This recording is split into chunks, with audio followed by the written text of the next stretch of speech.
أعوذ بالله من الشيطان الرجيم.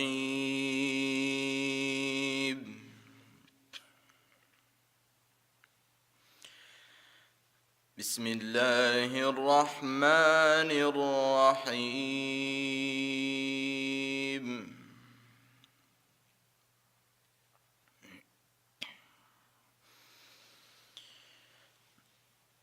وبالحق أنزلناه وبالحق نزل وما أرسلناك إلا مبشرا ونذيرا.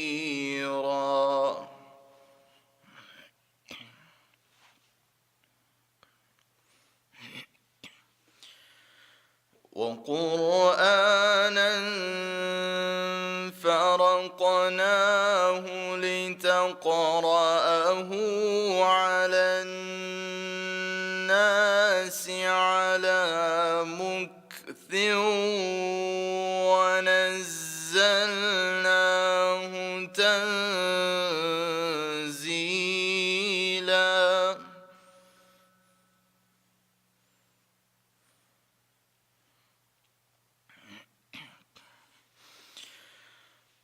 قل آمنوا به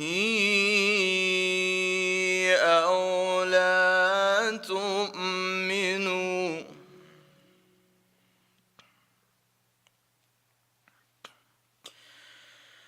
إن الذين أوتوا العلم من قبله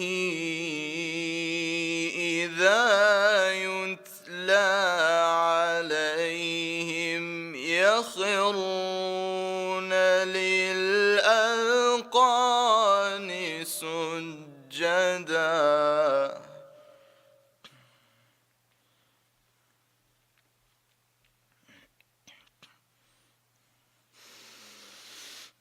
بسم الله الرحمن الرحيم. وبالحق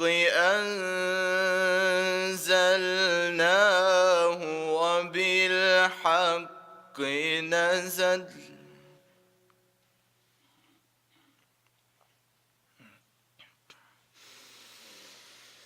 وبالحق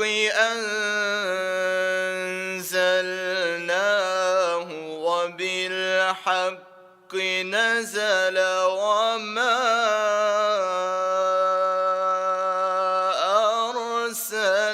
أرسلناك إلا مبشرا ونذيرا.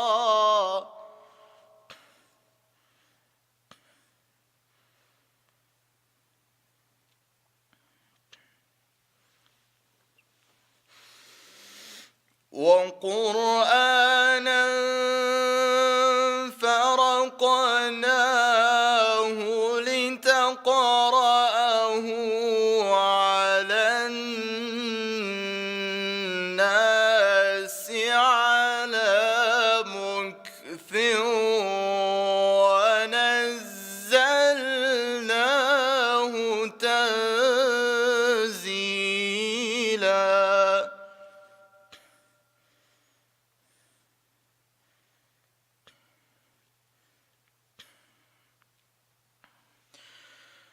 قل آمنوا به أو لا تؤمنوا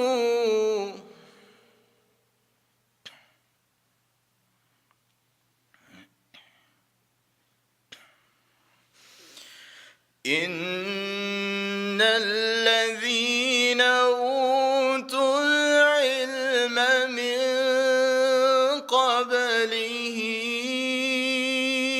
إذا يتلى عليهم يخرون للأذقان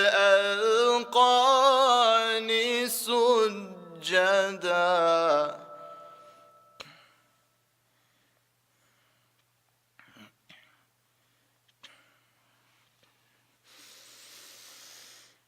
يخرون للأذقان سجدا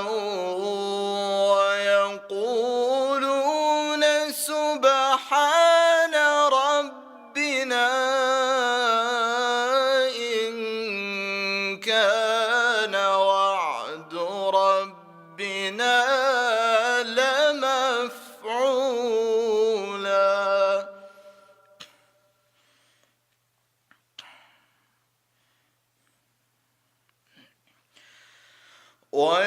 ويخرون للأذقان يبكون ويزيدهم خشوعا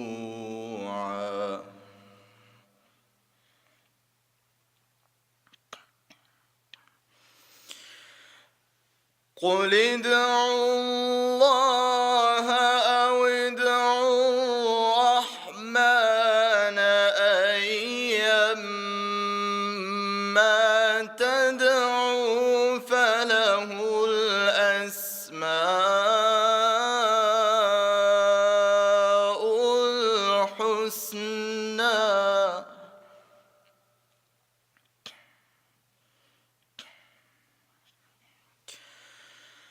ولا تجهر بصلاتك ولا تخافت بها وابتغ بين ذلك سبيلا وقل الحمد لله الذي لم يتخذ ولدا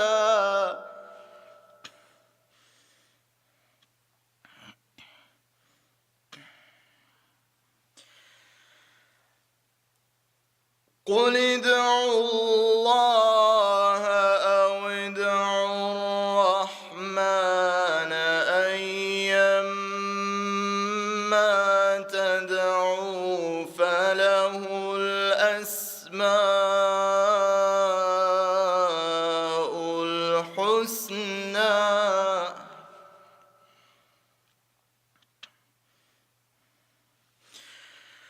ولا تجهر بصلاتك ولا تخافت بها وابتغ بين ذلك سبيلا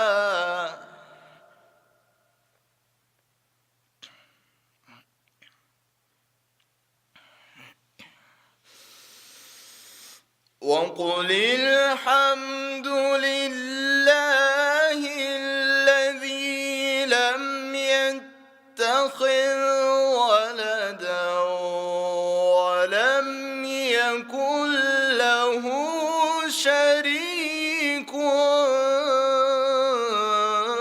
في الملك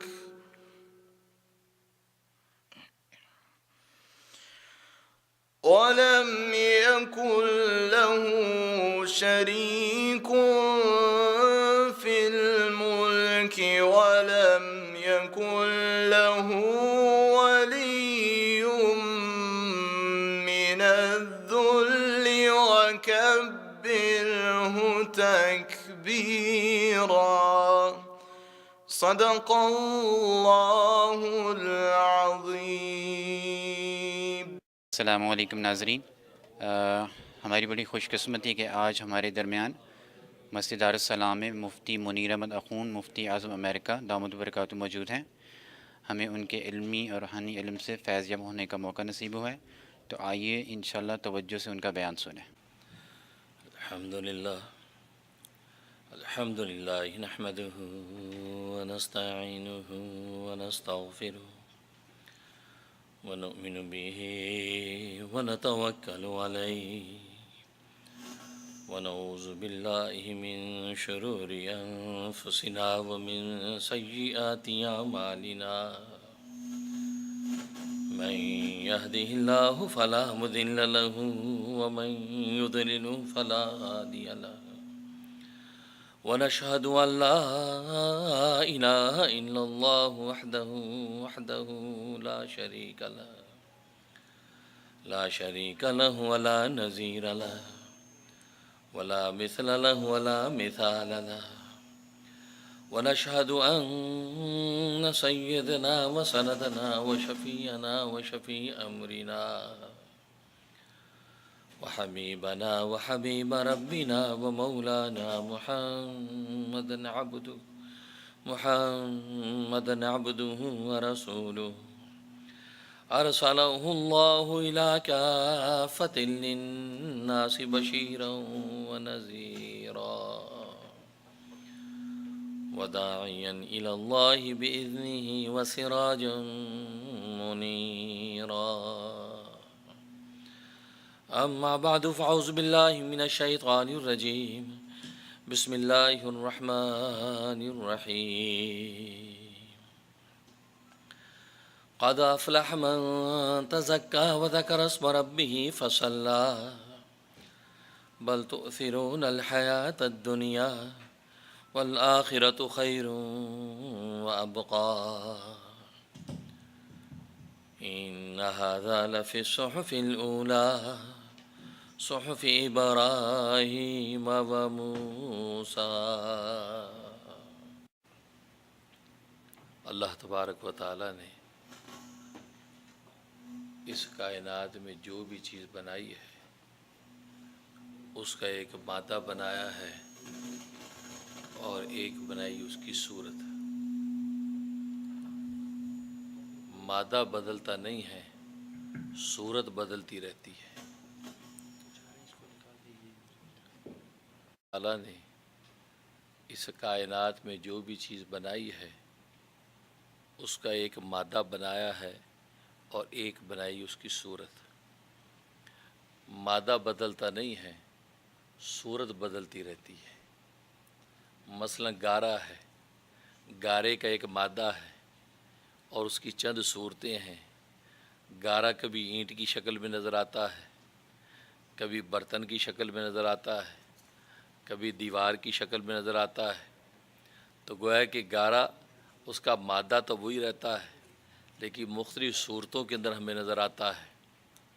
اسی طرح کپڑا ہے، کپڑا کبھی قمیص کی شکل میں نظر آتا ہے، کبھی شلوار کی شکل میں نظر آتا ہے، کبھی رومال کی شکل میں نظر آتا ہے، کبھی ٹوپی کی شکل میں نظر آتا ہے وہی کپڑا۔ تو مادہ کپڑے کا سیم ہے، مادہ بدلتا نہیں ہے، صورت بدلتی رہتی ہے۔ اسی طریقے سے دنیا کی کسی چیز کو بھی اٹھا کے دیکھیں۔ اچھا نہیں تھے مستورات میں آواز نہیں جا رہی؟ ہاں۔ اسی طرح دنیا کی کسی بھی چیز کو اٹھا کے دیکھیں، اس کا مادہ بدلتا نہیں ہے، صورتیں بدلتی رہتی ہیں۔ انسان بھی اللہ تبارک و تعالی نے دنیا کی ایک چیز بنائی ہے۔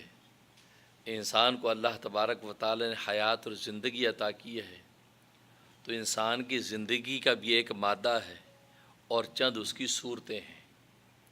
مادہ زندگی بدلتا نہیں ہے، صورتیں بدلتی رہتی ہیں۔ چنانچہ انسان کی مادہ زندگی کے 4 جز ہیں۔ پہلا جز کھانا پینا ہے، دوسرا جز پہننا اوڑھنا ہے، تیسرا جز رہنے کے لیے مکان بنانا ہے، اور چوتھا جز انس و الفت کے لیے رفیق حیات کا انتخاب کرنا ہے۔ یہ مادہ زندگی ہیں۔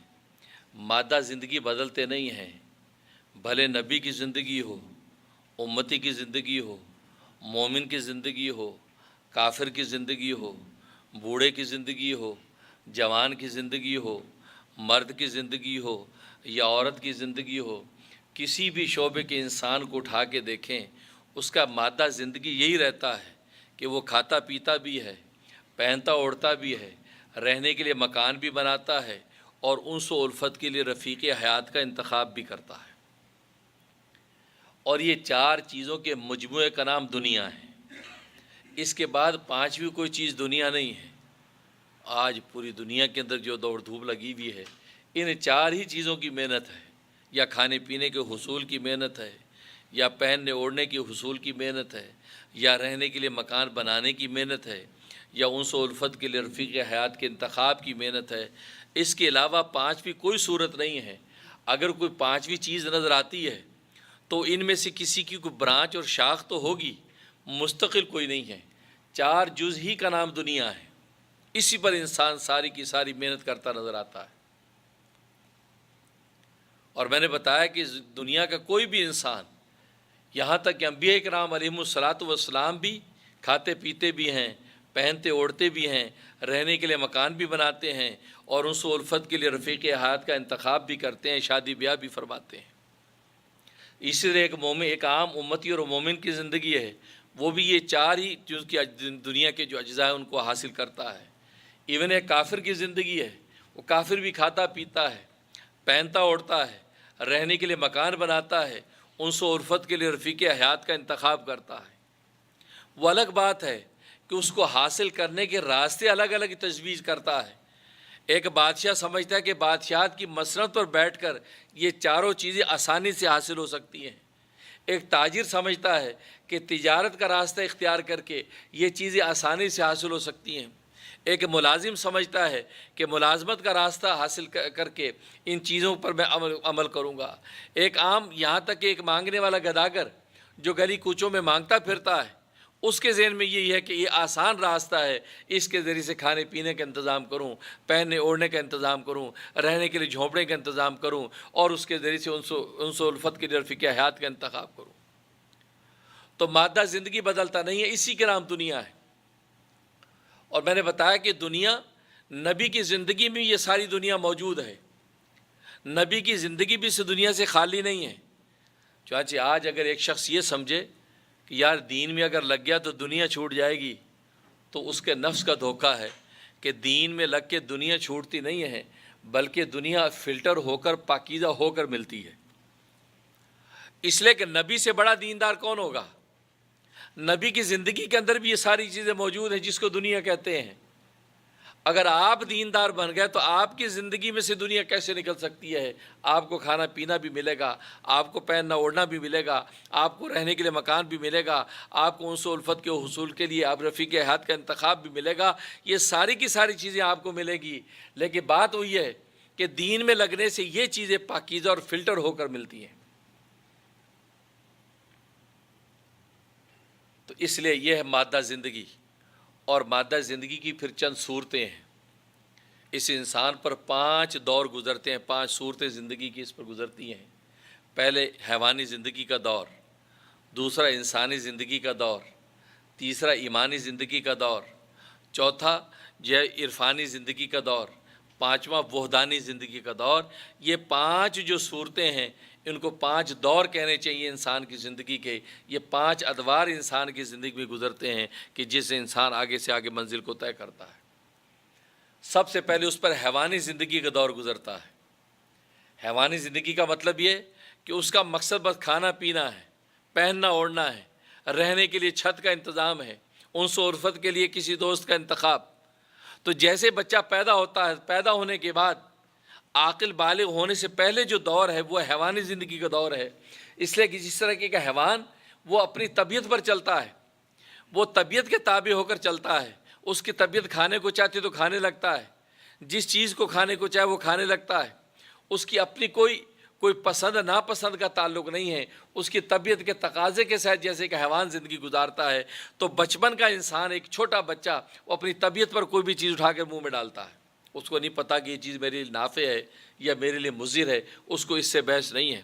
اس کو سردی لگتی ہے تو اس کو کپڑا لپیٹ دو تو وہ دبک جاتا ہے، گرمی لگتی ہے کپڑا ہٹا دو تو مطمئن ہو جاتا ہے، اگر کوئی پاس نہیں ہے تو وحشت محسوس کرتا، روتا ہے، ماں آ کے اس کو انس و الفت کے ساتھ اٹکیلیاں کرتی تو خوش ہو جاتا ہے۔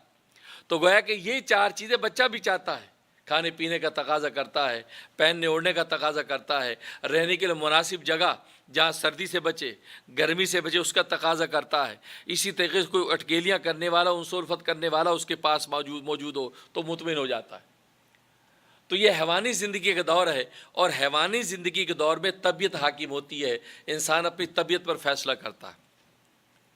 اس وقت عقل اور شعور اس کے پاس نہیں ہے، لہٰذا اپنی طبیعت کے تحت فیصلہ کرتا ہے، جیسے کہ حیوان اپنی طبیعت کے تحت فیصلہ کرتا ہے کہ مجھے کیا کھانا ہے، کیا پینا ہے، اس کو اس سے بحث نہیں کہ وہ چیز میرے لیے مضر ہے یا نہیں، وہ ہر چیز میں منہ ڈالے گا۔ یہاں تک کہ یہ وقت انبیاء کرام علیہم الصلاۃ والسلام پر بھی گزرتا ہے۔ بچپن کا انسان، بچپن میں انسان کو کوئی شعور نہیں ہے۔ حضرت موسیٰ علیہ الصلاۃ والسلام 2 سال کے بچے ہیں، چھوٹے بچے ہیں، ان کے سامنے انگارے رکھ دیے، کھجوریں رکھ دی، انگارہ اٹھا کے منہ میں ڈال لیا۔ ان کو اس کی خبر نہیں تھی کہ انگارہ میری زبان کو جلا دے گا۔ دوسری تو کھجوریں پڑی، ہیرے پڑے ہیں، لیکن انہوں نے انگارہ اٹھایا، منہ میں ڈالا۔ تو گویا کہ اس وقت طبیعت پر فیصلہ ہے۔ آج بھی ایک بچہ اس کے ہاتھ میں جو چیز آتی ہے لے کے منہ میں ڈالتا ہے، اس کو اس سے خبر نہیں کہ یہ چیز میرے لیے مضر ہے یا نہیں۔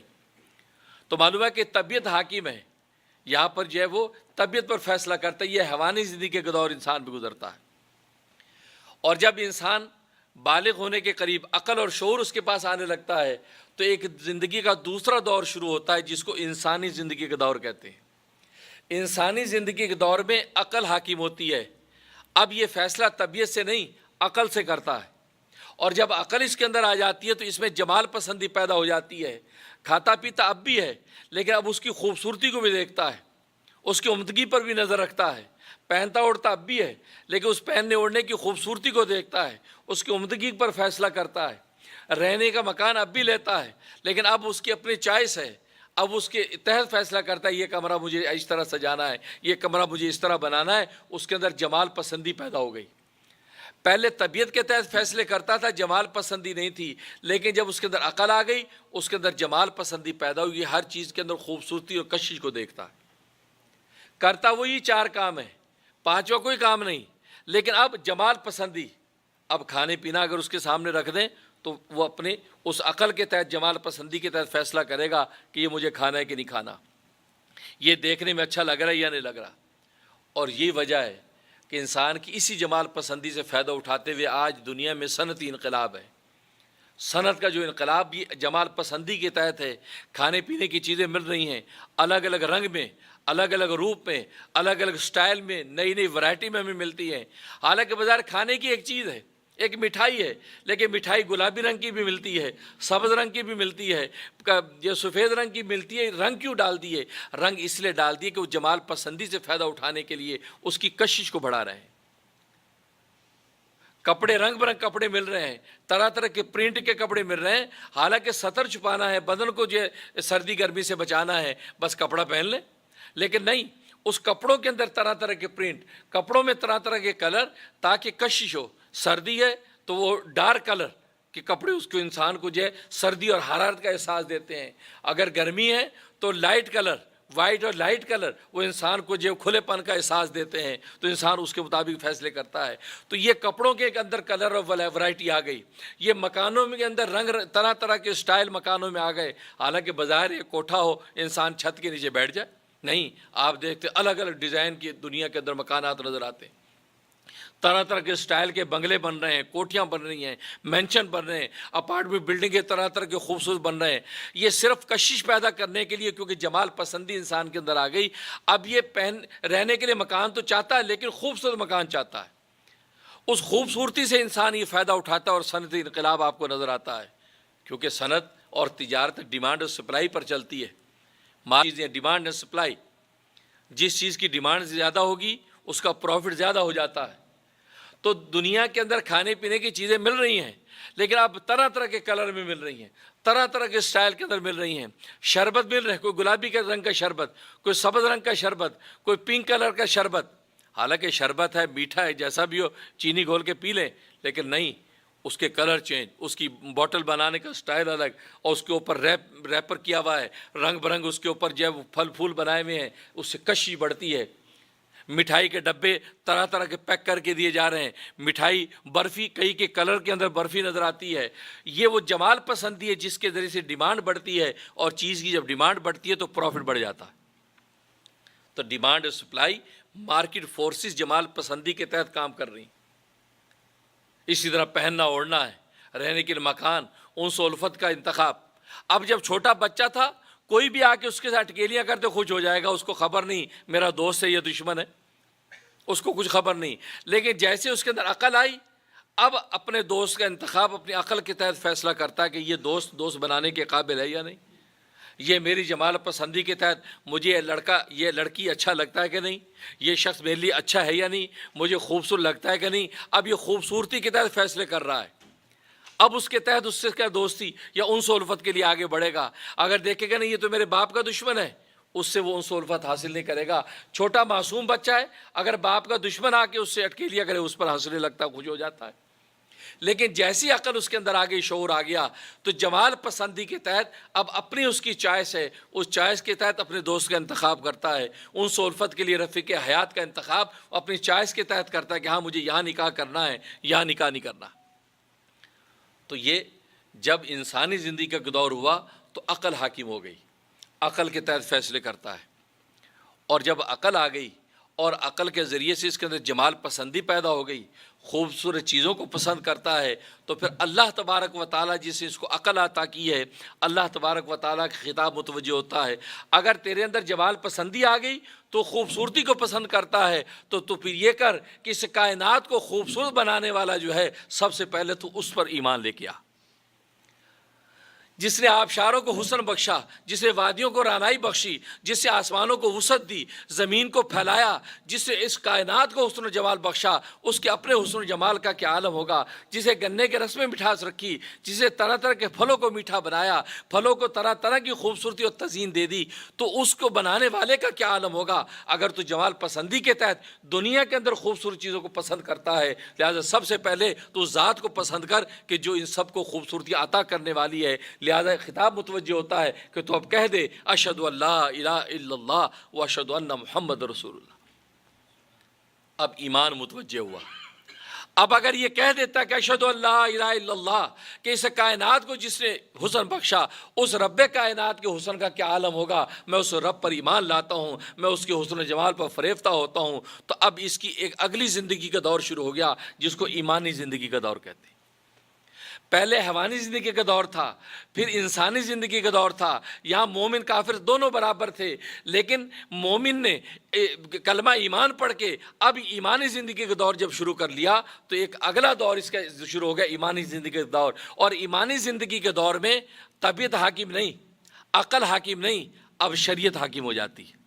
کھاتا اب بھی ہے لیکن شریعت سے پوچھ کے کھاتا ہے، پیتا اب بھی ہے لیکن شریعت سے پوچھ کے پیتا ہے، پہنتا اب بھی ہے لیکن شریعت سے پوچھ کے پیتا ہے۔ بھلے اس کی عقل کہے کہ کھا لو، کہا کہ نہیں، شریعت سے پوچھوں گا۔ عقل کہتی ہے بہن اور بیوی میں کیا فرق ہے، کوئی فرق نہیں، بہن بھی ایک عورت ہے، بیوی بھی ایک عورت ہے، عقل یہ کہتی ہے، لیکن اس کا ایمان شریعت یہ کہتی نہیں، بہن اور بیوی میں فرق ہے۔ وہی کے نور کے ذریعے سے وہ فیصلہ کرتا ہے کہ نہیں، بیوی میرے لیے حلال ہے، بہن مجھ پر حرام ہے۔ ورنہ عقل پر فیصلہ کریں۔ آج مغربی دنیا نے عقل سے پوچھا کہ بہن اور بیوی میں کیا فرق ہے، تو اس کی عقل کو جواب نہ دے سکی، اور انہوں نے کہا کہ بہن بیوی میں کوئی فرق نہیں، اور انسیسٹ کا فتنہ پھیل گیا۔ استدلال بالمحارم، محرم رشتہ داروں سے استدلال کرنا، یہ لذت حاصل کرنا، تو یہ گویا کہ انسیسٹ کا فتنہ پھیلنے لگا، کیونکہ انہوں نے عقل سے پوچھ لیا کہ بہن بیوی میں کیا فرق ہے، عقل سے پوچھ لیا خنزیر میں اور بکرے کے گوشت میں کیا فرق ہے، عقل نے کہا کوئی فرق نہیں، خنزیر بھی ایک اینیمل ہے، بکرا بھی ایک اینیمل ہے، یا مار کے آ گیا۔ لیکن اس نے جب ایمانی زندگی کا دور شروع کیا، اب ایمانی زندگی کا دور شروع ہوا تو شریعت حاکم ہے۔ اب شریعت سے جب پوچھا، شریعت نے کہا کہ خنزیر کا گوشت حرام اور بکرے کا گوشت حلال ہے، لہذا وہی کے نور کے ذریعے سے اپنی عقل کو وہی کا تابع کر کے چلتا۔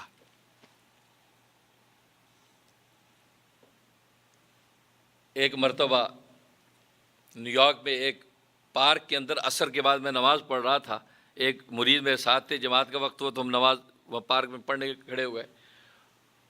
ایک نن، بڑھیا سی ایک عورت جو کسی چرچ کی نن تھی، وہ آئی، کہا کہ آر یو مسلم؟ ہم کہا yes, I have question for you. Okay go ahead. کہا why you don't eat pork, تم لوگ خنزیر کا گوشت کیوں نہیں کھاتے، why you don't eat pork. اب یہ بات کہی تو میں نے اپنے مرید سے کہا یار اس کو جواب دو، کیا کہتی ہے؟ کہ نہیں حضرت آپ جواب دیں۔ اب میں سوچوں کہ اگر میں کہوں کہ اللہ نے منع کیا، کیا کہ کیوں منع کیا، میں کہوں کہ رسول اللہ نے منع کیا کہ جی کیوں منع کیا، یہ وٹ اور وائی یہ تو یہاں کی بیماری ہے، یہ کیوں ہوا، اب یہ کیوں کا سمجھانا یہ اس کی عقل میں کہاں آئے گا؟ تو میں دل میں سوچا کہ یا اللہ ایسا کوئی جواب دل میں آ جائے کہ اس کو سمجھ میں آ جائے بات. تو اتنے میں نے اس کو کہا کہ ہاں ریپیٹ یور کوشچن. وہ کہتے why you don't eat pork. اتنے میں نے توجہ میں نے اٹھا اس کو سوال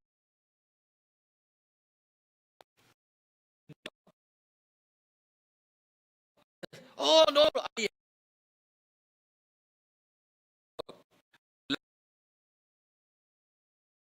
both of them haram in Quran. میں کہا yeah same thing, both of them haram in Quran. okay thank you. بھاگ گئی. اب اس کو سمجھ میں آ گئی یار جیسے ہم کتا نہیں کھاتے ایسے خنزیر یہ نہیں کھاتے, اس کا مطلب ہے کہ ہر چیز کا کرائٹیریا ہے. بات سمجھ میں آ گئی چلی.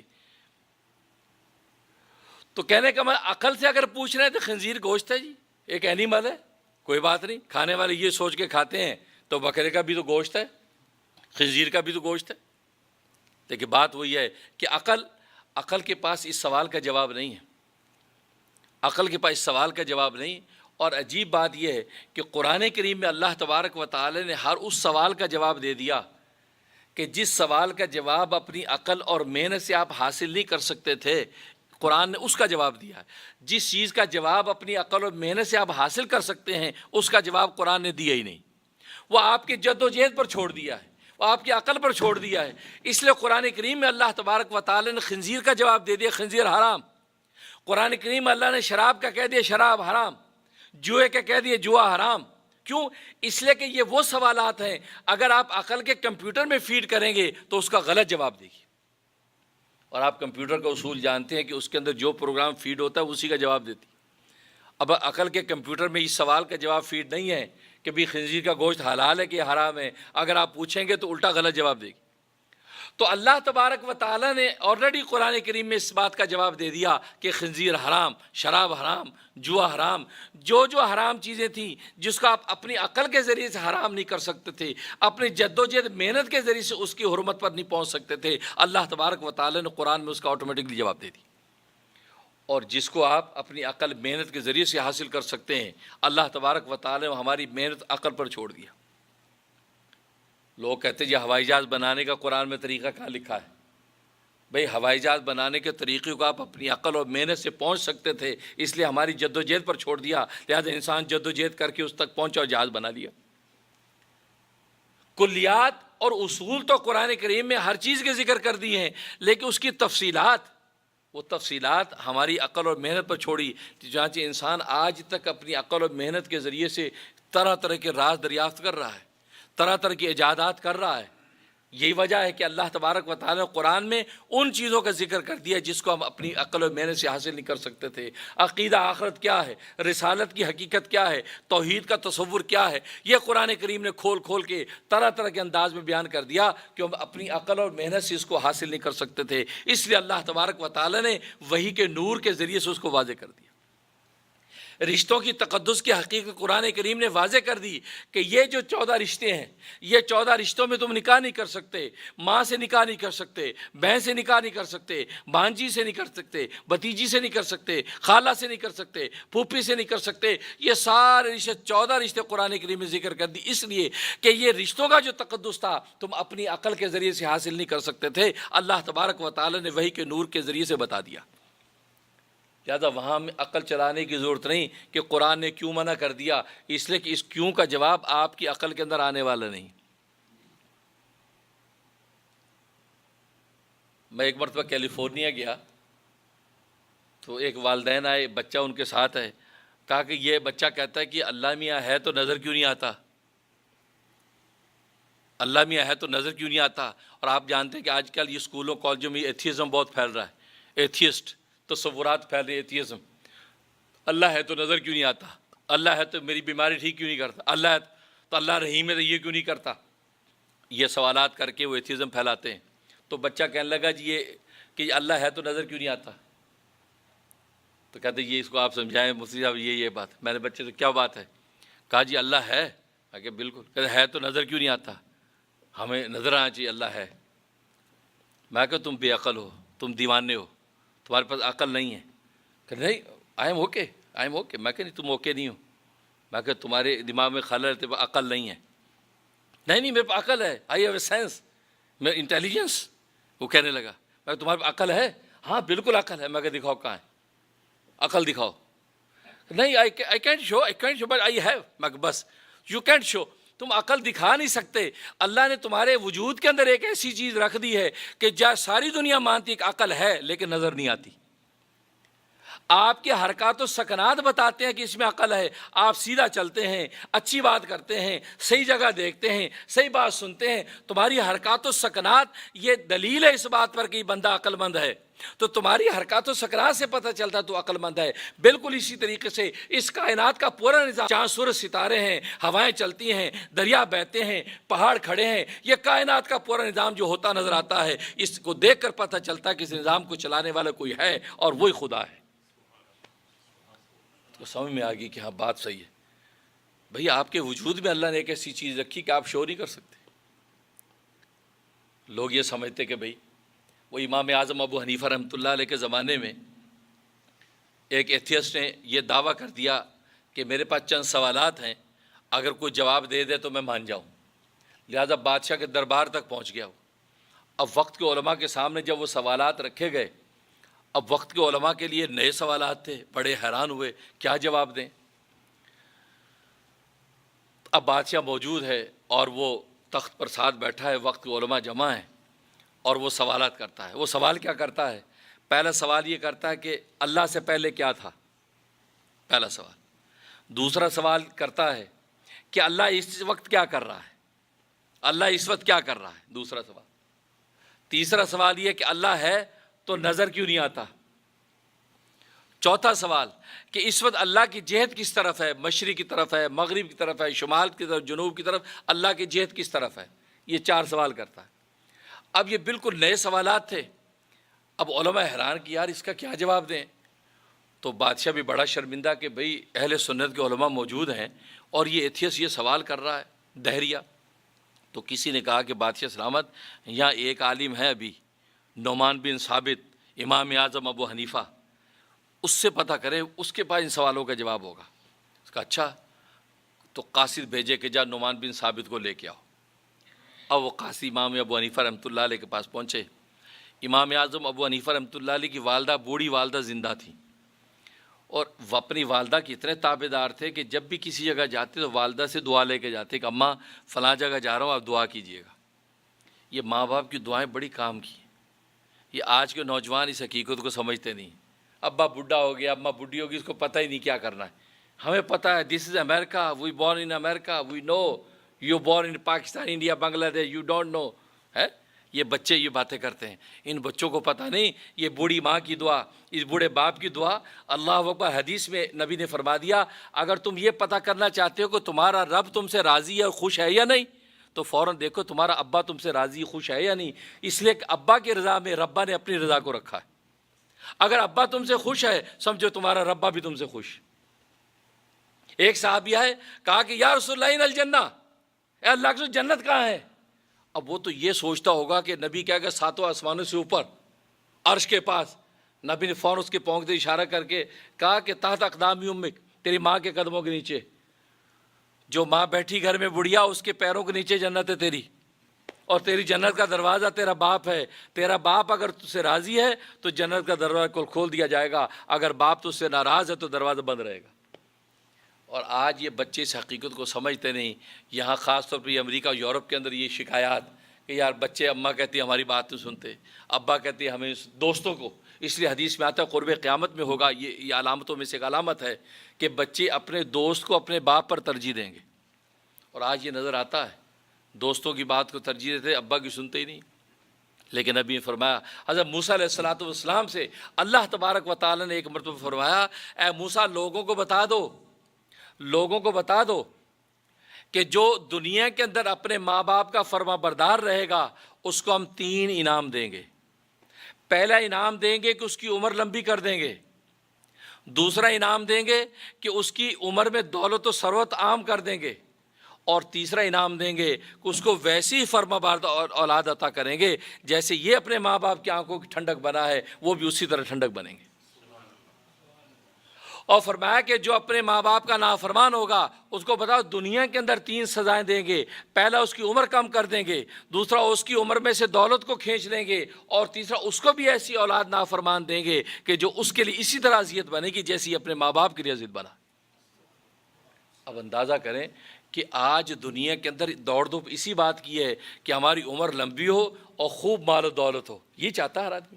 آج پوری دنیا کے اندر محنت یہی ہے. بچے پڑھ بھی اس لیے رہے ہیں, اسٹڈیاں کر رہے ہیں, کوئی ڈاکٹر بن رہا ہے, کوئی انجینئر بن رہا ہے. ساری محنت اسی پر ہے کہ عمر لمبی ہو اور خوب اچھی ٹھاٹ باٹ کی زندگی گزاریں. تو اللہ تبارک و تعالیٰ پہ پیغمبر سے کہہ رہا ہے کہ وہ راستہ کیا ہے, اپنے ماں باپ کی فرما برداری کر لو تو تمہاری عمر بھی لمبی کر دیں گے اور عمر کو دولتوں سے بھر دیں گے. آسان نسخہ. ورنہ بڑے بڑے ڈاکٹر آج ٹیکسیاں بھی چلا رہے ہیں. کیا بات ہے, ان کی ڈاکٹری نے ان کو نفع کیوں نہیں دیا, ٹیکسی کیوں چلا رہے ہیں. بڑی بڑی ڈگریوں والے بڑے بڑے تاجر تجارتیں کر کے لاس اٹھائے جا رہے ہیں, آگے نہیں بڑھ رہے. معلوم یہ ہوا کہ یہ آسمانوں پہ تقدیر کے فیصلے ہیں, اور دنیا کے اندر اگر ماں باپ کو راضی کر لیا تو اللہ تبارک و تعالیٰ دنیا کے اندر عمر کو لمبی کر کے دولت ثروت بھر دیتے ہیں. تو حقیقت ہے. تو یہاں آج کل یہ بچے اس حقیقت کو سمجھتے نہیں. امام اعظم ابو حنیفہ اپنے وقت کا امام ہو چکا ہے, بوڑھی ماں موجود ہے, اس ماں سے پوچھ کے اجازت لے کے جاتا ہے. اور آج تو بچوں کا پتہ ہی نہیں چلتا کہ اماں پوچھتی رہتی کہاں گیا, پتہ ہی نہیں. بھی دوستوں کے ساتھ گئے, کہاں, میرے دوست کی برتھ ڈے تھی, میں اس کی پارٹی میں ہوں. تو ابا کو بتا دو, اماں کو بتا دو. نہیں.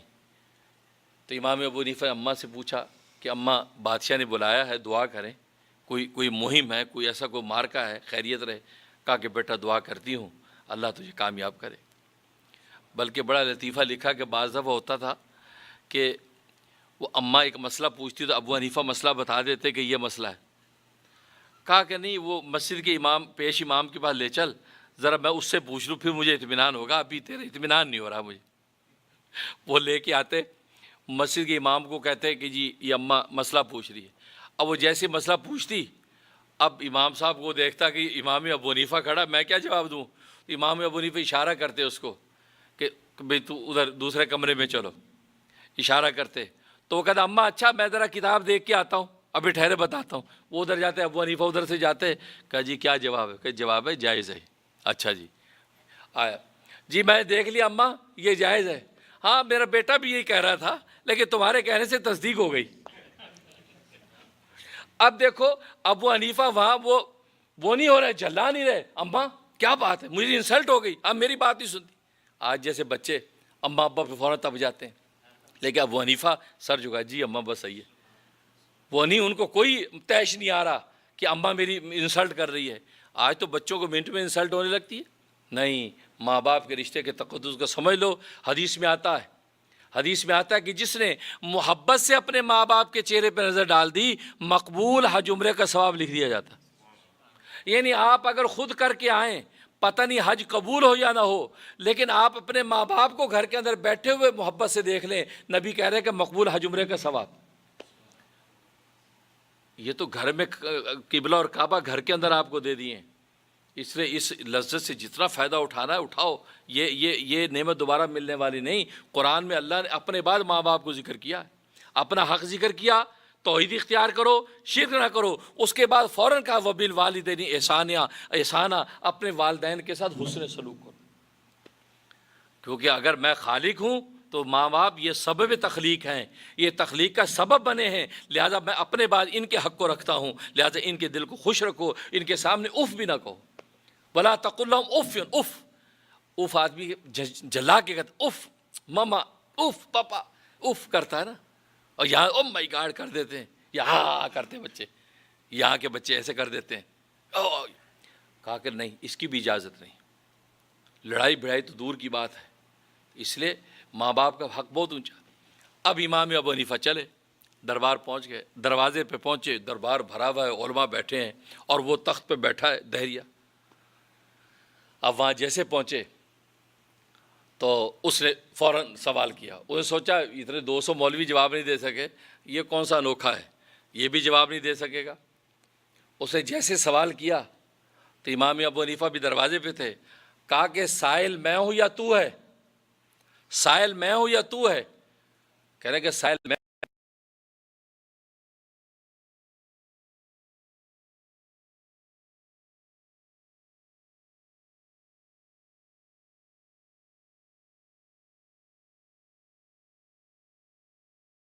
نے دیکھا بادشاہ کا دی اصول کی بات ہے، آپ سائل ہیں تو آپ وہاں جائیں اور وہ مجیب ہے یہاں بیٹھ کے جواب دے گا۔ اب وہ چاہ کے وہاں کھڑا ہو گیا اور امام وہ تخت میں بیٹھ گئے۔ اب اسی کا اس پہ بڑا دبدبہ پڑا اور دربار میں لوگوں کے چہرے رونق آ گئی کہ بھی ابو حنیفہ لگتا ہے جواب دے دیں گے۔ اب امام اعظم پوچھتے ہیں ہاں کیا پہلا سوال ہے تیرا؟ کہا کہ اللہ سے پہلے کیا تھا؟ امام ابو حنیفہ نے فرمایا گنتی آتی ہے تجھے؟ کہا کہ گنتی کا اس سوال سے کیا تعلق؟ کہا کہ تعلق کی بات نہیں، جو میں پوچھ رہا ہوں اس کا جواب دو۔ گنتی آتی ہے؟ کہا آتی ہے، گنو گنتی۔ اسے بادشاہ کو شکایت کی نظر سے دیکھا کہ یہ کیا کر رہا ہے، اب گنتی مجھے گنوا رہا ہے۔ بادشاہ نے کہا دیکھیے نعمان بن ثابت ایک معزز عالم ہے، جو کہہ رہے ہیں آپ اس کو فالو کریں، ٹھیک ہے۔ 1 2 3 4 اپنی زبان میں اسے 10 تک گنتی گنی، 10 تک گنی۔ اس کے بعد فرمایا اب اس کو الٹا گنو۔ کہنے کہ یہ کیا طریقہ آپ اب الٹی گنتی گنو؟ کہتے نو، جو میں کہہ رہا ہوں اس کو فالو کرو۔ بادشاہ نے کہا جی آپ کہا میں تمہارے سوال کا جواب دے رہا ہوں۔ اچھا گر رہا ہے 10 9 8 7 6 5 3 4 4 3 2 1۔ فرمایا اور آگے؟ کہا جی ایک۔ کہتا ہے ایک سے پہلے کیا؟ کہ ایک سے پہلے کچھ نہیں ہے۔ کہا کہ بس میرا اللہ ایک ہے، اس سے پہلے بھی کچھ نہیں ہے۔ اب وہ نعرہ تکبیر لگ گیا، ایک جواب ہو گیا۔ کہا دوسرا سوال، کہا کہ اللہ اس وقت کیا کر رہا ہے؟ کہا کہ میرا اللہ یہی کر رہا ہے، مجھے عزت سے تخت پر بٹھایا، تجھے ذلیل کر کے سامنے کھڑا کر دیا، میرا اللہ یہ کر رہا ہے۔ تیسرا سوال کہنے لگا کہ اللہ ہے تو نظر کیوں نہیں آتا؟ کہا کہ تو زندہ یا مردہ ہے؟ کہا کہ میں زندہ ہوں۔ کہا جھوٹ بولتا ہے۔ کہا اس میں جھوٹ کی کیا بات ہے، میں زندہ ہوں۔ کہتے زندہ کیوں ہے، کیسے زندہ ہے؟ کہا کہ روح کی وجہ سے زندہ ہوں، تیرے اندر روح ہے۔ کہا کہ مردہ کسے کہتے؟ کہتے جس کی روح نکل جاتی ہے، تیرے اندر روح ہے؟ کہتا ہاں۔ کہا کہ نہیں تیرے اندر روح نہیں ہے۔ کہا ہے۔ جب اصرار کیا اس نے، کہا روح ہے تو نظر کیوں نہیں آتی، دکھا مجھے روح کہاں ہے۔ کہا روح ہے لیکن نظر نہیں آتی، اس روح کی وجہ سے ہاتھ ہلتا ہے، اس روح کی وجہ سے آنکھ دیکھتی ہے، اس روح کی وجہ سے کان سنتا ہے، لیکن روح ہے نظر نہیں آتی۔ فرمایا اللہ نے بالکل وہ نظیر تیرے وجود میں رکھ دی ہے کہ اللہ اس کائنات کی روح ہے، اللہ نور السماوات والارض، اللہ ہے لیکن نظر نہیں آتا۔ اب لاجواب ہوا۔ چوتھا سوال کیا ہے؟ کہا جی اللہ کی جہت کس طرف ہے، مشرق مغرب شمال جنوب؟ تو وہ شمع جل رہی تھی دربار میں، شمع۔ فرمایا کہ یہ شمع تم دیکھ رہے ہو، اس کی روشنی، اس کی لو دیکھ رہے ہو؟ ہاں دیکھ رہے ہو۔ کہا کہ اس لو کی جہت بتاؤ کس طرف، شمع اس کی جہت کس طرف ہے؟ کہا کہ نہیں تو ہر سو پھیلی ہوئی ہے، کہ اس طرح میرا رب اس کے انوار پوری کائنات میں پھیلے ہوئے ہیں، اس کی کچھ۔ تو دیکھیے آج عقل کے ذریعے سے لوگ سوالات کرتے ہیں اللہ ہے تو نظر کیوں نہیں آتا؟ یہ بے عقلی کی بات ہے، بے عقلی کی بات ہے۔ تمہیں یہ خبر ہے کہ اللہ دیکھی جانے والی چیز ہے؟ دیکھی آپ نے کبھی یہ کیوں نہیں کہا خوشبو نظر کیوں نہیں آتی، ہوا نظر کیوں نہیں آتی؟ کیونکہ وہ نظر آنے والی چیز۔ آواز نظر کیوں نہیں آتی؟ آواز نظر آنے والی چیز ہی نہیں ہے، آواز تو سنی جانے والی چیز ہے۔ اب اگر کوئی کہے جی آواز ہے تو نظر کیوں نہیں آتی، یہ سوال ہی غلط ہے۔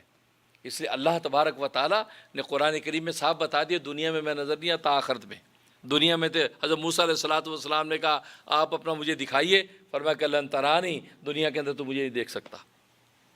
تو خیر، تو وہ بچہ کہتا ہے جی اللہ ہے تو نظر کیوں نہیں آتا؟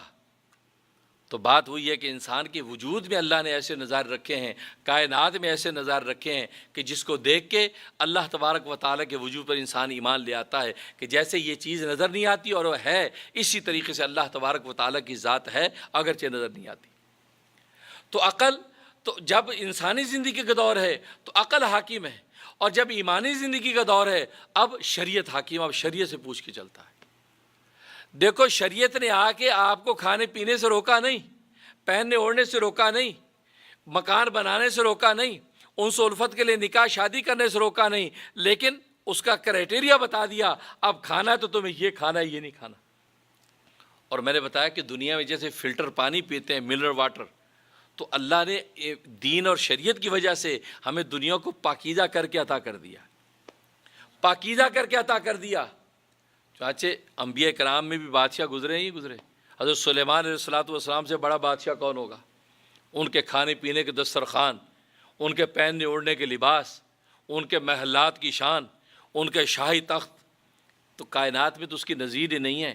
تو معلوم ہے کہ یہ ساری چیزیں اگر تمہیں اللہ سے غافل نہیں کرتی تو یہ دنیا نہیں، یہ آخرت کا سامان ہے۔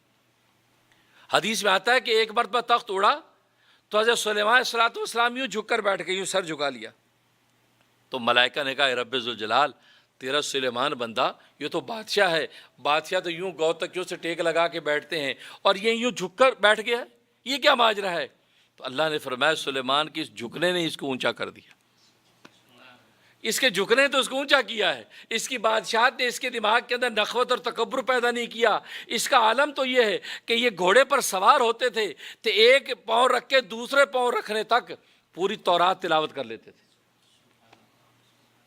یہ اڑنے والے گھوڑے، پروں والے گھوڑے سب سے پہلے حضرت سلیمان صلی اللہ علیہ وسلم کو عطا کیے گئے، جو سمندر سے آپ نے پکڑوائے، وہ بھی لمبی ایک روایت قصہ ہے۔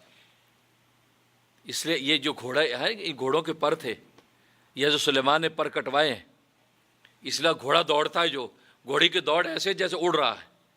لہذا آج تو ایسی موویاں بنائی ہوئی ہیں وہ پروں والے گھوڑے، تو اصل میں حضرت سلیمان کے پروں والے گھوڑے تھے جو آپ نے پکڑے تھے دریا میں سے، اور اس پر بیٹھ کر آپ سواری کرتے تھے، آپ کو پسند تھے۔ ایک مرتبہ آپ ان کے پر آپ کو اتنے اچھے لگے، ان کے پروں کو ہاتھ لگا رہے ہیں اور خوش ہو رہے ہیں، اتنے اچھے گھوڑے، یہاں تک کہ نماز کا وقت نکل گیا۔ آپ کو اتنا جلال آیا کہ اس وجہ سے، ان پروں کی وجہ سے نماز کا وقت نکل گیا، آپ نے سب کے پر کٹوا دیے۔ اس کے بعد سے آج تک گھوڑے بغیر پر کے پیدا ہوتے ہیں۔ تو ان گھوڑوں کے اوپر سوار ہونے تک آپ پوری تورات تلاوت کر لیتے، یعنی اتنی بڑی بادشاہت ان کو عطا کی۔ اور آپ کا تخت کوئی معمولی تخت نہیں تھا کہ آپ کے نماز جیسا تخت ہو، اس کو بیٹھ کر تخت اڑا جا رہا ہے۔ اتنا بڑا تخت تھا کہ آپ جس کرسی پر بیٹھتے تھے اس تخت کے اوپر آپ کے پیچھے 1000 فوج کے جرنیل کھڑے ہوتے تھے، اور ہر فوجی جرنیل کے پیچھے 1000 کی فوج ہوتی تھی۔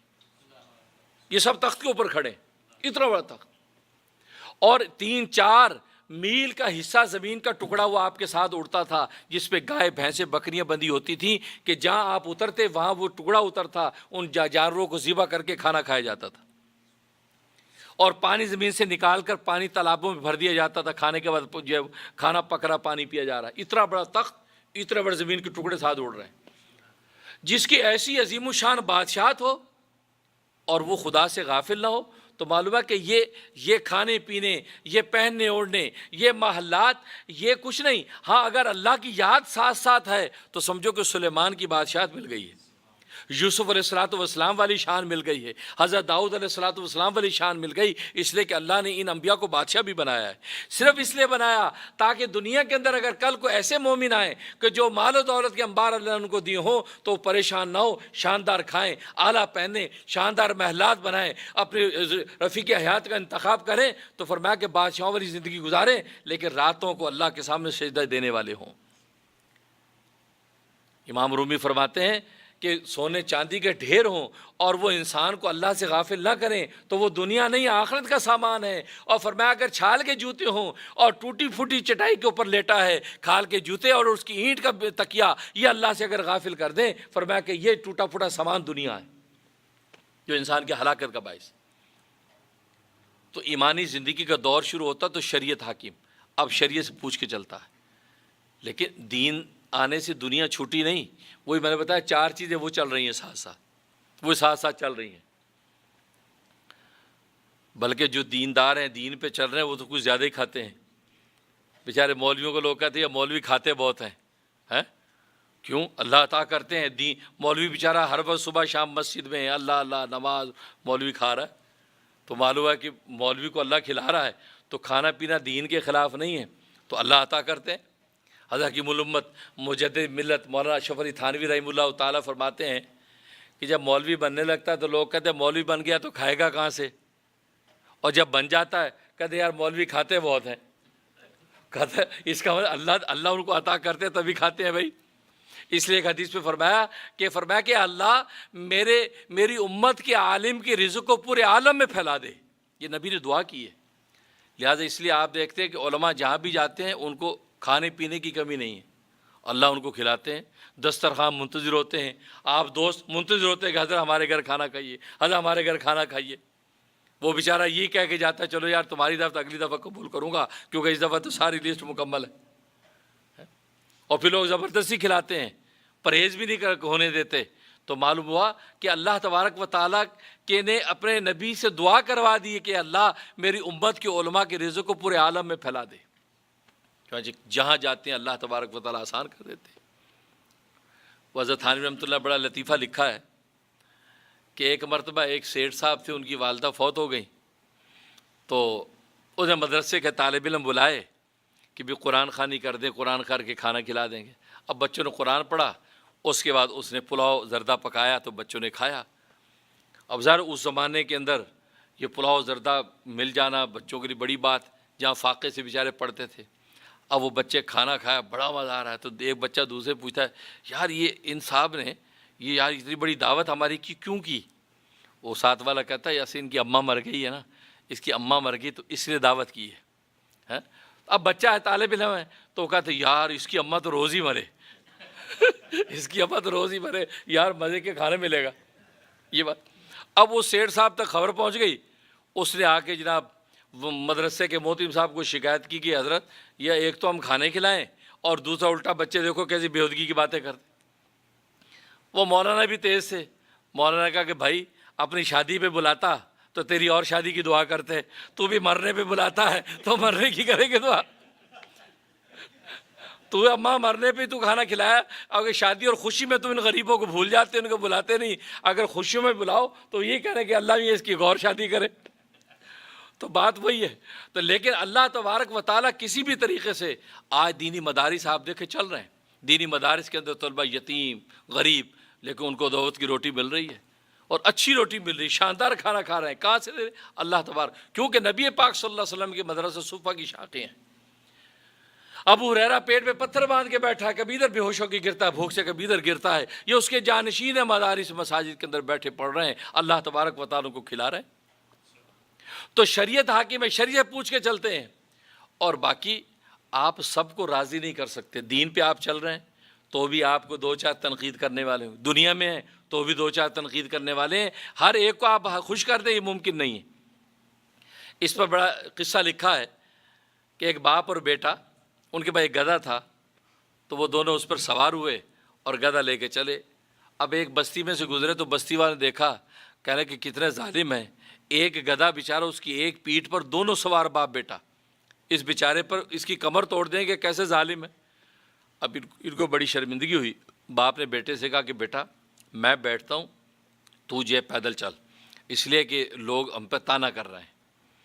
آگے گئے، اب وہ باپ بیٹھا ہے، بیٹا جناب وہ پیدل چل رہا ہے، تو بستی میں سے گزرے تو لوگوں نے کہا کیسا ظالم باپ ہے، ہٹا کٹا خود اوپر بیٹھا، معصوم بچے کو پیدل چلا رہا ہے، اور لیبر چائلڈ ہو رہی ہے، یہ کیسا ظالم۔ بڑا پریشان ہوا، انہوں نے کہا بیٹا تو بیٹھ جا، میں پیدل چلتا ہوں، اس لیے کہ لوگ تنقید کر رہے ہیں۔ اب وہ بچہ بیٹھ گیا، باپ پیدل چل رہا ہے، اگلے بستی سے گزرا، لوگوں نے دیکھا، کہا کہ کتنا بدتمیز ہے لڑکا، بوڑھا باپ پیدل چل رہا ہے اور یہ کمبخت اوپر بیٹھا ہے، شرم نہیں آتی اس کو۔ اور وہ بچے نے کہا کہ ابا یہ کیا کریں؟ انہوں نے کہا بیٹا میرا خیال دونوں ہی پیدل چلتے ہیں۔ اب دونوں پیدل چل رہے ہیں اور لے کے گدھا چل رہے ہیں۔ اب اگلی بستی سے گزرے تو جناب لوگوں نے کہا کہ بڑے بیوقوف دیکھے، ایسے بیوقوف نہیں دیکھے، اللہ نے سواری دی ہوئی ہے، بجائے اس کے اوپر بیٹھ کے جائیں اور سواری کے ساتھ پیدل چل رہے ہیں، بڑے بیوقوف ہیں۔ تو انہیں کہا بھائی یہ تو ایک سارے آپشن پورے ہوتے چلے جا رہے ہیں، لوگ راضی نہیں ہیں۔ تو ابا نے کہا بیٹا ایسا کرتے ہیں، ہم گدھے کو جو اپنے اوپر سوار کر لیتے ہیں، اب یہ ایک آپشن رہ گیا ہے۔ اب انہوں نے گدھا اٹھا لیا، اب بستی میں سے گزرے، جیسے بستی میں سے گزر رہے تھے، لوگوں نے دیکھا بڑے بڑے گدھے دیکھے، لیکن ایسا گدھا کبھی نہیں دیکھے کہ جناب گدھے کو اپنے اوپر سوار کیا ہوا، بجائے اس کے گدھے پر سوار ہو۔ تو ان باپ کو اتنا غصہ اٹھا کہ گدھا نیچے پٹکایا، اس کے اوپر بیٹھو گھر چلو۔ تو بات یہ کہ دین میں چلو گے تو اعتراضات کرنے والوں کی کمی نہیں ہے، اب آپ سب کو راضی کرنے کے چکر میں رہے تو پھر آپ دین پہ نہیں چل سکیں گے۔ بس اللہ اور اللہ کے رسول کیا کہتے ہیں، بس انہوں نے جو کہہ دیا، ان کی جو پسند ہے اس پر چلتے رہو، دنیا جو کہتی ہے کہتی رہے، پھر پرواہ نہیں ہے، پھر پرواہ نہیں ہے۔ ورنہ آپ دنیا میں چلیں گے تو دیندار آپ سے ناراض، دین پہ چلیں گے دنیا دار آپ سے ناراض، آدھا دین آدھی دنیا ہوگی تو آدھے دیندار ناراض، آدھے دنیا دار ناراض، تو راضی آپ سب کو نہیں کر سکتے، سب کو تو اللہ راضی نہیں کر سکا۔ بھائی اللہ سے بھی ناراض رہتے ہیں لوگ کہ نہیں؟ بلکہ دہریے تو ایتھیسٹ تو اللہ کو مانتے ہی نہیں، اور رسول اللہ سب کو راضی نہیں کر سکے۔ سب کو راضی کرنا ضروری نہیں، ہاں یہ دیکھو کہ کس کو راضی کرنے میں ہماری آخرت میں نجات ہے، دنیا میں اطمینان ہے، اور وہ اللہ کے رسول ہیں، اللہ کے رسول کے جو آگے وارثین ہیں، اولیاء کاملین ہیں، بس وہ اگر راضی ہیں تمہارے طرز زندگی سے، سمجھو کہ دنیا میں خیر اور آخرت میں نجات۔ اس کے بعد جب شریعت میں انسان چلتا رہتا ہے، اس کے شریعت پر جب عمل کرتا ہے تو دیکھتا ہے کہ 5 وقت کی نماز اللہ کو بڑی پسند ہے۔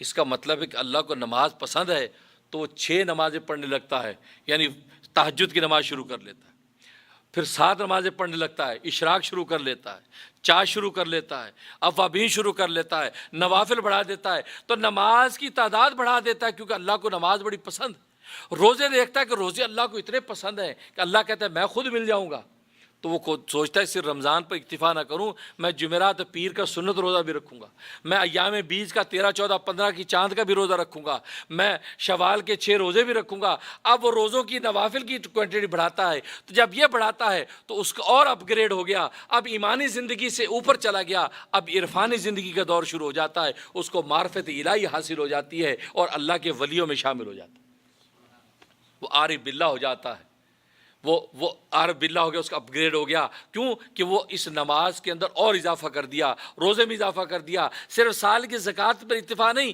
سال بھر صدقات و خیرات دے کر اللہ کو راضی کرتا ہے۔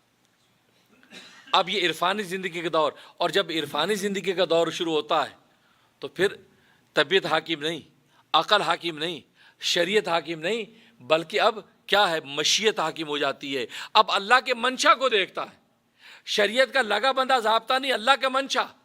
شریعت تو کہتی 5 وقت کی نماز تجھ پہ فرض ہے، دیٹس اٹ، لیکن اللہ کا منشا کہتا ہے کہ اگر تو تہجد بھی پڑھے تو سبحان اللہ، اشراق پڑھے تو سبحان اللہ، چاشت پڑھے تو سبحان اللہ۔ اب یہ اللہ کے منشا کو دیکھتا ہے تو اپنی نمازوں کی کوانٹٹی بڑھا دیتا ہے۔ شریعت تو کہتی ہے رمضان کے روزے 29، 30 رکھ لیے بس، اب سال میں کوئی روزہ نہیں، لیکن یہ اللہ کی مشیت کو دیکھتا نہیں، اللہ کو روزہ بڑا پسند ہے، اب میں نفل روزے بھی رکھوں گا، اب میں ایام بیج کے روزے بھی رکھوں گا، تو اب اللہ کی مشیت حاکم ہو جاتی ہے، یہ اور اس راستے میں ترقی کرتا ہے تو ولایت و معرفت کے راستے پر چلا جاتا ہے، تو یہ جو ہے اس کا عرفانی زندگی کا دور شروع ہو جاتا ہے اور اللہ کی مشیت حاکم ہو جاتی ہے۔ اور جب اسی پر عمل کرتا رہتا ہے تو اللہ تبارک و تعالی کے رضا میں اپنی رضا فنا کر دیتا ہے۔ اب ایک اور دور شروع ہوتا ہے، آخری صدیقین کا مقام شروع ہوتا ہے، اور وہ کیا، وہ وحدانی زندگی کا دور۔ وحدانی کا مطلب یہ وحدت سے ہے، اس کا مطلب ہے کہ اس کی مرضی وہ ہے جو اللہ کی مرضی ہے، اور اللہ کی جو مرضی ہے وہ اس کی مرضی ہے، دونوں کی مرضی میں کوئی تضاد نہیں، جو اللہ چاہتا ہے یہ کرتا ہے، جو یہ چاہتا ہے اللہ وہ کر دیتا ہے۔ حدیث میں آتا ہے کہ ایسے اللہ کے نیک بندے زمین پہ چلتے ہیں، بال پھیلے ہوئے ہیں، میلے کپڑے ہیں، پراگندہ حال ہیں، لیکن اللہ تبارک و تعالیٰ کے ساتھ ان کا رابطہ ایسا ہے، اگر وہ قسم کھائیں کہ اللہ شام کو بارش نازل کرے گا، اگر اللہ کے تقدیر کے نوشتے میں بارش نہ بھی ہو، اللہ ان کی بات کو سچا اور قسم کو سچا کرنے کے لیے بارش نازل کر دیتے، پھر یہ ترقی ہو جائے کہ جو پھر یہ چاہتے ہیں اللہ وہ کر دیتے ہیں، اور پھر اللہ جو چاہتا ہے یہ کرنے کو دوڑتے ہیں۔ یہ وحدانی زندگی کے دور، اور جب وحدانی زندگی کا دور شروع ہوتا ہے، اب طبیعت حاکم نہیں، عقل حاکم نہیں، شریعت حاکم نہیں، مشیت حاکم نہیں، اب فنائیت حاکم ہو جاتی ہے، جس کو فنا فی اللہ کہتے ہیں، یہ اللہ کی مرضی میں فنا ہو کر چلتا ہے۔ حضرت بہلول کو پوچھا بہلول تیرا کیا حال ہے؟ کہا کہ اس کا کیا حال پوچھتے ہو جس کی مرضی پر آسمان و زمین کا کارخانہ چل رہا ہے۔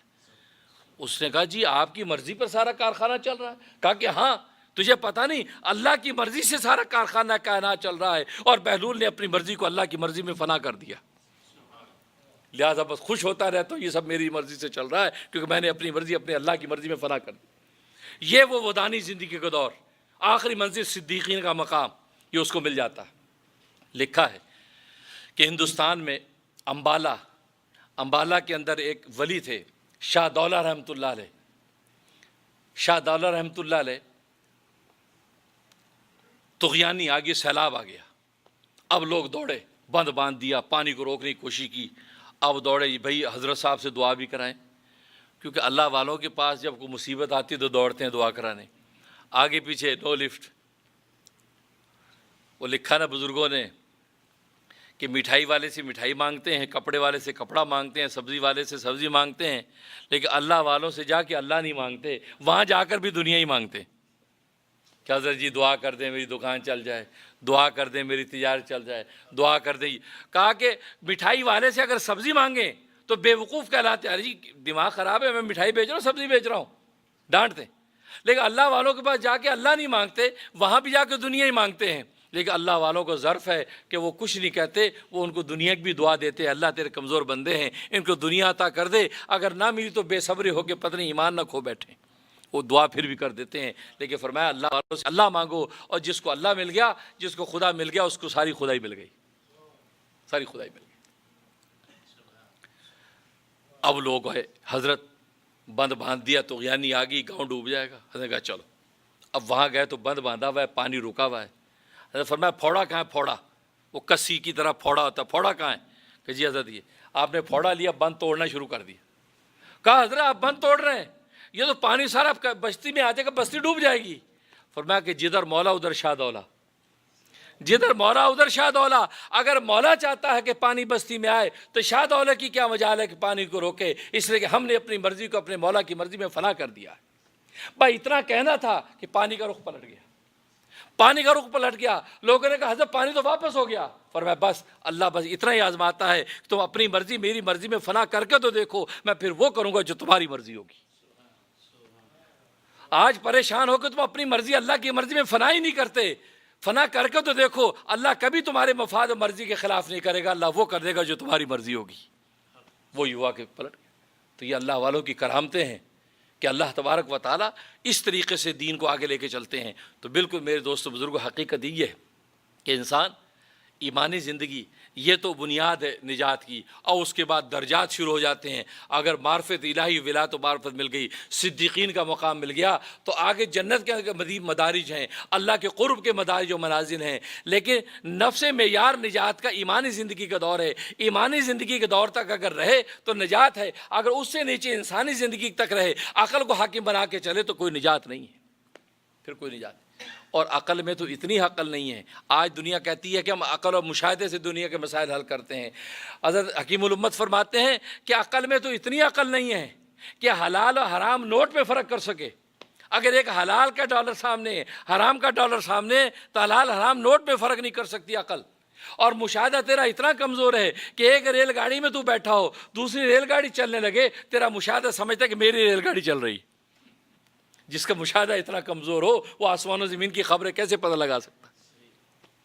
اس سے میرے دوستو بزرگوں بس یہی ہے. تو وہ نجات کا راستہ ایمانی زندگی کا دور. اس سے تو حدیث میں آتا ہے کہ ایک صحابی آئے، کہا کہ اے اللہ کے رسول نمازیں کتنی فرض ہیں؟ آپ نے فرمایا 5 نمازیں. روزے کتنے فرض ہیں؟ رمضان کے روزے سب تفصیل بتائی. اس نے کہا اے اللہ کے رسول میں ان 5 نمازوں میں نہ اضافہ کروں گا نہ کمی کروں گا. 5 کو 6 نہیں کروں گا اور 5 کو 4 نہیں ہونے دوں گا. یہ کہہ کے واپس لوٹا. فرمایا کہ اس شخص کو دیکھ لو، یہ کامیاب ہو گیا. کامیابی کی بنیاد اتنا ہے کہ آپ 5 نمازوں کو 4 نہ ہونے دیں، 4 نہ ہونے دیں. ایک دلچسپ حدیث سنا کے ختم کرتا ہوں.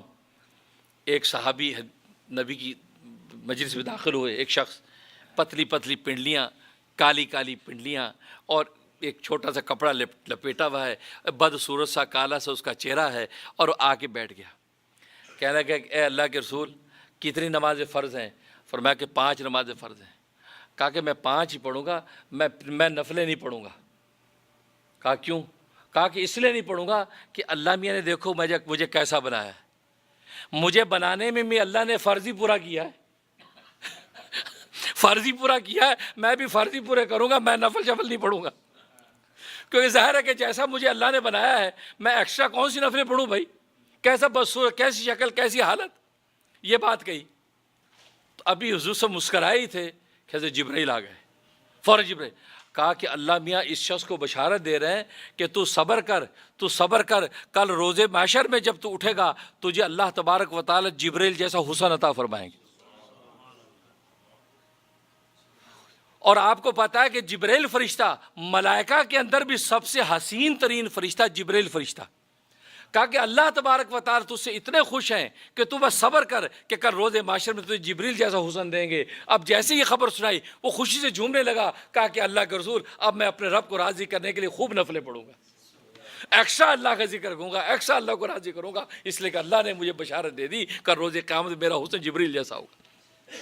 اللہ شکور ہے، قدردان ہے، ہماری ناقدری نہیں کرتے، لیکن شرط یہ کہ ہم قدم آگے بڑھائیں، اللہ تبارک و تعالیٰ اپنی آغوش میں لے کے انشاءاللہ منزل قرب کی طے کرا دیتے ہیں۔ اللہ تبارک و تعالیٰ عمل کرنے کی توفیق عطا فرمائے۔ وآخر دعوانا الحمدللہ رب العالمین۔ ربنا تقبل منا انک انت السمیع العلیم وتب علینا انک انت التواب الرحیم۔ اللہم انا نسألک الہدی والتقی والعفاف والغنی۔ اللہم انا نسألک العفو والعافیۃ فی الدنیا والآخرہ۔ یا اللہ ہماری اس مجلس کو قبول و منظور فرما۔ یا اللہ ہم تمام حاضرین مجلس کو تو اپنا قرب خاص عطا فرما، سچی محبت عطا فرما، سرکار دو عالم صلی اللہ علیہ وسلم کے ساتھ سچا تعلق اور نسبت عطا فرما، آپ کی سنتوں کی اتباع عطا فرما، آپ کے ساتھ سچا عشق کرنے کی توفیق عطا فرما۔ یا اللہ سرکار دو عالم صلی اللہ علیہ وسلم کی برکت سے اولیاء کاملین کے نقش قدم پر چلنے کی توفیق عطا فرما۔ یا اللہ ہمیں صدیقین میں شامل فرما، یا اللہ اولیاء کاملین میں شامل فرما۔ یا اللہ ہمارے گناہوں کو معاف فرما، خطاؤں سے درگزر فرما۔ یا اللہ امریکہ یورپ میں ہمیں ہماری نسلوں کو عزت اور وقار کے ساتھ جینے کا سلیقہ عطا فرما۔ یا اللہ اسلام اور یا اللہ اسلام کے اقدار پر عمل کرنے کی توفیق عطا فرما۔ ہر طرح کی ظاہری باتیں آزما، پوری امت کو یا اللہ غلبہ اور قوت عطا فرما۔ یا اللہ سرکار دو عالم صلی اللہ علیہ وسلم کی آنکھوں کو ہمارے اتفاق اور اتحاد سے ٹھنڈا فرما۔ اللہم انا نسألک الہدی والتقی والعفاف والغنی۔ ربنا تقبل منا انک انت السمیع العلیم وتب علینا انک انت التواب الرحیم۔ وصلی اللہ تعالی علی خیر خلقہ محمد وآلہ واصحابہ اجمعین برحمتہ۔ السلام علیکم ورحمۃ اللہ وبرکاتہ۔ الحمدللہ رب العالمین، اللہ سبحانہ و تعالیٰ کے کرم سے مفتی اعظم امریکہ منیر اخون صاحب اٹلانٹا آئے۔ تیسری مرتبہ ان کا یہ آنا ہوا ہے۔ تینوں مرتبہ جب بھی آئے الحمدللہ ان کے ساتھ وقت گزارنے کا موقع ملا، بہت سیکھنے کا موقع ملا۔ رحم ٹی وی نے یہ پروگرام جو شروع کیا ہے اور ان کی ریکارڈنگ جو ویب سائٹ پہ لائے، وہ ہم لوگوں کے لیے بہت فائدہ مند ہے۔ امریکہ میں رہتے ہوئے یہ دیکھنا کہ حضرت مفتی صاحب جتنی محنت کر رہے ہوں، جس طرح کام کر رہے ہیں، اس میں کس کس کو فیض پہنچ سکتا ہے۔ جو بھی اس پہ لاگ ان کرے گا انشاءاللہ تعالیٰ اس کو ضرور اس پہ فیض پہنچے گا۔ اور اللہ سبحانہ و تعالیٰ سے دعا ہے کہ اللہ تعالیٰ مفتی صاحب کی عمر دراز فرمائے اور ہم کو ان سے پورا فیض اٹھانے کی توفیق عطا فرمائے۔ السلام علیکم ورحمۃ اللہ۔ میرا نام سعید چودھری ہے، میں اٹلانٹا جارجیا میں رہتا ہوں۔ ماشاءاللہ دس از اے بلیسنگ فار اس کہ مفتی اعظم امریکہ اٹلانٹا تشریف لائے۔ ماشاءاللہ میں اپنی فیملی کے ساتھ ماشاءاللہ آیا ادھر سننے کے لیے۔ ان کا بیان بہت ہی خوبصورت تھا، بہت اچھا، بہت مزہ آیا اور اللہ کے قریب اور انہوں نے کر دیا ہمیں۔ ماشاءاللہ ان کی وجہ سے ہم لوگ اور اللہ کے قریب ہو گئے۔ جزاک اللہ خیر۔ ہم لوگ خوش ہیں کہ وہ اٹلانٹا تشریف لائے۔ میں سب بہن بھائیوں کو گزارش کروں گا کہ آپ بھی سب جس وقت موقع ملے مفتی صاحب کے پاس جائیں، قریب میں آئیں۔ اور انہوں نے ایک اور رحمت کی کہ ہم لوگوں کے ہاں تشریف لا رہے ہیں ماشاءاللہ اتوار کو۔ may Allah bless them, may Allah give them a reward. and میں آپ سب بہن بھائیوں سے ریکویسٹ کروں گا کہ آپ اس ٹی وی کو، رحم ٹی وی کو آپ واچ کریں، اس سے آپ جتنا فائدہ اٹھا سکتے ہیں اٹھائیں۔ جزاک اللہ خیر۔ السلام علیکم ناظرین، میرا نام راشد شرف الدین ہے، میں اٹلانٹا کا مقیم ہوں۔ خوش قسمتی سے اس شہر میں ہمارے بہت ہی بڑے مفتی صاحب تشریف لائے ہیں، مفتی اعظم امریکہ۔ ان کی آمد سے ہم لوگ بہت خوش ہوئے ہیں اور ہم ان کے کافی پرانے مرید ہیں۔ آپ سے گزارش یہ ہے کہ مفتی صاحب نے ابھی نیا ٹیلی ویژن چینل شروع کیا ہے، اس کا نام رحم ٹی وی ہے، جو جادو ٹی وی پہ آتا ہے۔ جو ہم لوگوں کو ایز اے مسلمان چیلنجز ہیں، اس سے منسلک وہ سوال و جواب کرتے ہیں، پروگرام کرتے ہیں۔ اسپیشلی نئی جنریشن کے لیے وہ بہت ضروری انفارمیشن رکھتے ہیں۔ تو آپ لوگوں سے گزارش ہے کہ برائے مہربانی آپ اور آپ کے تمام حضرات، فیملی ممبر، اسپیشلی نئی جنریشن کے بچے یہ ٹی وی چینل دیکھیں